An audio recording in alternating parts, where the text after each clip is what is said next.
ശബരിമല സ്വർണ്ണക്കൊള്ളയിൽ രമേശ് ചെന്നിത്തല നൽകിയ വിവരത്തിലും അന്വേഷണം നടക്കാൻ പോവുകയാണ്. വിദേശ വ്യവസായി പറഞ്ഞ ഡി മണി ആരെന്ന അന്വേഷണം SIT ആരംഭിച്ചിരിക്കുകയാണ്. ഇതിനായി SITയിലെ തന്നെ സ്പെഷ്യൽ സ്ക്വാഡിനെ നിയോഗിച്ചിരിക്കുന്നു. അനന്തകൃഷ്ണൻ വാർത്തയുടെ വിവരങ്ങളുമായി ചേരുന്നുണ്ട്. അനന്തൻ, ഡി മണി ആരാണ്, അന്താരാഷ്ട്ര ബന്ധം ഒക്കെ നോക്കുമ്പോൾ സ്വർണം പോയ വഴി അങ്ങേയറ്റം അമ്പരപ്പിക്കുന്നതാണ്. വലിയ ഉദ്യോഗം കൂടി നിൽക്കുന്നുണ്ട്.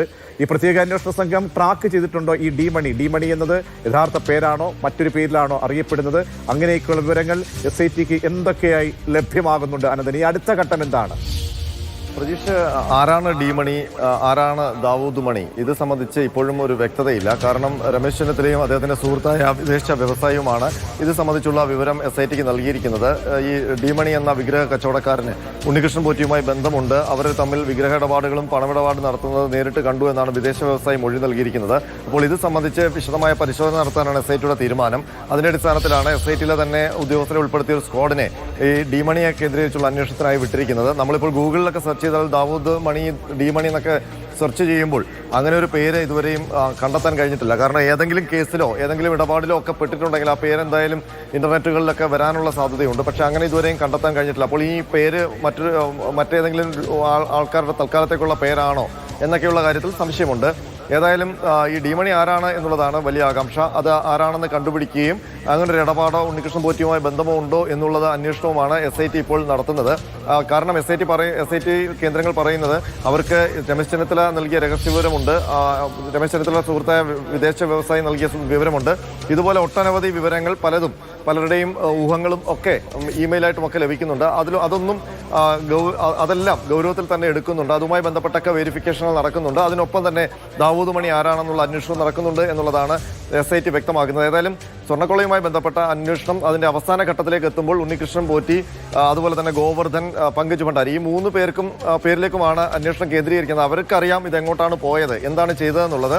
അപ്പോൾ അത് സംബന്ധിച്ചുള്ള മറുപടി അവരിൽ നിന്ന് കിട്ടാത്തത് കൊണ്ട് മറ്റു ലഭിക്കുന്ന വിവരങ്ങൾ സംബന്ധിച്ചുള്ള വെരിഫിക്കേഷനുകളും അതിന്റെ കൂടെ തന്നെ നടക്കുകയാണ്. ഏതായാലും വിശദമായ അന്വേഷണം അവസാന ഘട്ടത്തിൽ നടക്കുന്നു എന്ന് വേണം മനസ്സിലാക്കാൻ. പ്രതീക്ഷ, അതായത് അനന്തൻ, ഈ ദാവൂദ് മണി എന്ന അയാളെക്കുറിച്ച് എന്തൊക്കെ വിവരങ്ങൾ ഇപ്പോൾ ലഭ്യമാവുന്ന അനന്തം വിവരിച്ചല്ലോ. ഇദ്ദേഹത്തിന്റെ പ്രവർത്തന കേന്ദ്രം സംബന്ധിച്ചൊക്കെ എന്താണ്, വിദേശത്ത് ഇരുന്നുള്ള പ്രവർത്തനമെന്ന് പല രീതിയിൽ അങ്ങനെയൊക്കെ വാർത്തകൾ വരുന്നുണ്ട്. അപ്പോൾ പ്രവർത്തന രീതി സംബന്ധിച്ചും ആളെക്കുറിച്ച് എന്തായാലും അനന്തം സൂചിപ്പിച്ചതുപോലെ തിരയുമ്പോൾ അങ്ങനെ ഒരു വ്യക്തി ഉണ്ടോ എന്ന കാര്യത്തിൽ പോലും സംശയമാണ്. അപ്പോൾ ഒരു അന്വേഷണത്തിലേക്ക് പോകുമ്പോൾ കൃത്യമായ എന്തെങ്കിലും സൂചനകൾ, ഈ വിദേശ വ്യവസായി നൽകിയ മൊഴികൾ അദ്ദേഹം കൃത്യമായി പറയുന്നുണ്ട്.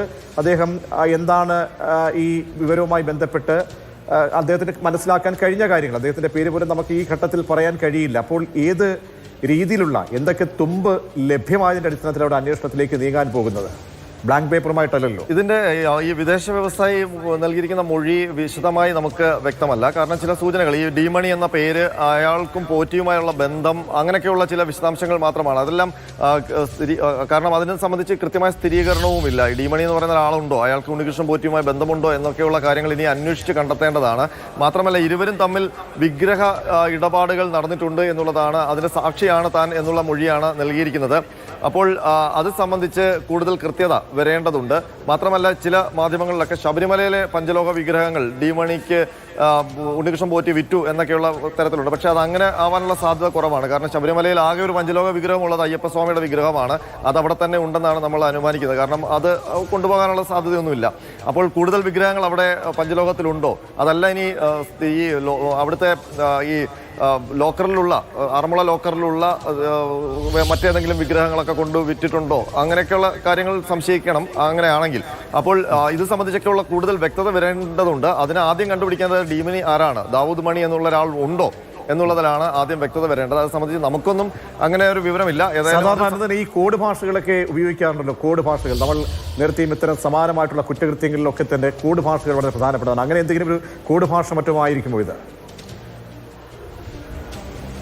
അറിയില്ല, അങ്ങനെ കോഡ് ഭാഷയുടെ ഭാഗമാണോ, ഇനി വേറെ ഏതെങ്കിലും പേരിൽ അറിയപ്പെടുന്ന ഒരു വിഗ്രഹ കച്ചവടക്കാരൻ്റെ കോഡ് പേരാണോ, അതല്ല തൽക്കാലം ഒരു എക്സ് എന്നൊക്കെ വിളിക്കുന്നത് പോലെ ഒരു തൽക്കാലത്തേക്ക് ഒരു പേര് ഇട്ട് കൂടുതൽ വിശദാംശങ്ങൾ പുറത്തു വന്നാൽ അത് അന്വേഷണത്തെ ബാധിക്കും എന്നതുകൊണ്ടോ അല്ലെങ്കിൽ അങ്ങനെ പോകുമെന്നതുകൊണ്ടോ ഒരു പേരിട്ടതാണോ, അതല്ല ഡീമണി എന്നുള്ള ഒരാളുണ്ടോ, അങ്ങനെ ഒരു വിഗ്രഹ കച്ചവടക്കാരനോ ഈ ആന്റിക് ബിസിനസ് നടത്തുന്ന ഒരാളുണ്ടോ? അത് ശരിക്കും പറഞ്ഞാൽ അയാളൊരു വ്യവസായി, ചിലപ്പോൾ കള്ളക്കടത്തുകാരനാവണമെന്നില്ല, ചിലപ്പോൾ വ്യവസായി ആയിരിക്കും.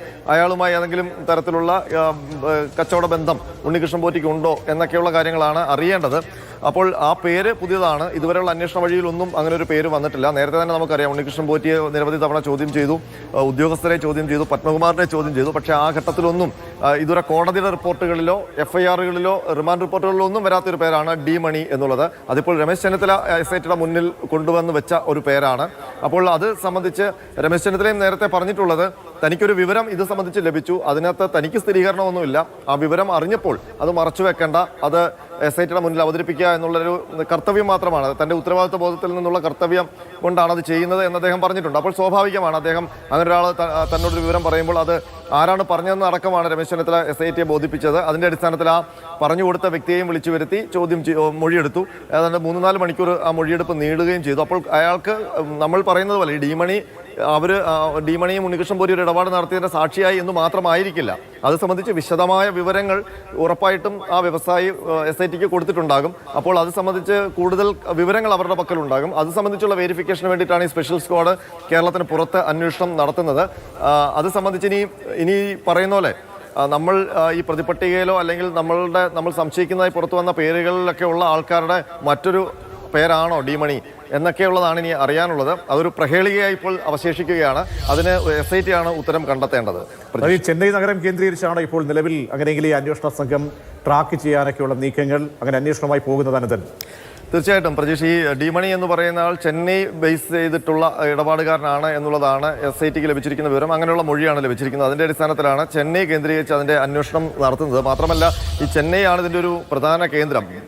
ശബരിമല കഴിഞ്ഞാൽ പിന്നെ ഈ ഇടപാടിൻ്റെയൊക്കെ പ്രധാന കേന്ദ്രങ്ങൾ എന്ന് പറയുന്നത് ബംഗളൂരുവും ചെന്നൈയുമാണ്. ചെന്നൈയിലാണ് സ്മാർട്ട് ക്രിയേഷൻസ് ഉള്ളത്. ആ സ്മാർട്ട് ക്രിയേഷൻസിൻ്റെ ഉടമ പങ്കജ് ഭണ്ഡാരിയാണ് ഇപ്പോൾ അറസ്റ്റിലുള്ളത്.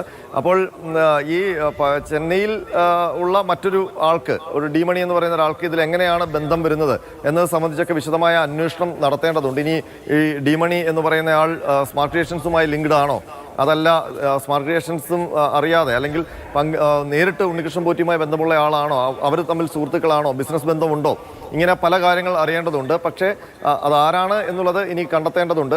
അത് സംബന്ധിച്ച് ഇനി ഒരുപക്ഷെ SIT കണ്ടെത്തിയിട്ടുണ്ടാകാം, ഒരുപക്ഷെ അയാളെ ചോദ്യം ചെയ്തിട്ടുണ്ടാകാം. അപ്പോൾ കഴിഞ്ഞ കുറച്ച് ദിവസമായി, അതായത് ഇന്നലെയാണ് ഡി മണി, എന്തായാലും അന്വേഷണം അതിന്റെ ശരിയായ ദിശയ്ക്ക് നീങ്ങട്ടെ. വലിയ വഴിത്തിരിവാണ് ഈ കേസുമായി ബന്ധപ്പെട്ട് ഇപ്പോൾ സംഭവിക്കുന്നത്. ആരാണ് ഡി മണി എന്ന ചോദ്യമാണ് ഇനി അന്വേഷണത്തിന്റെ അടുത്ത ഘട്ടം എന്നുള്ളതാണ്.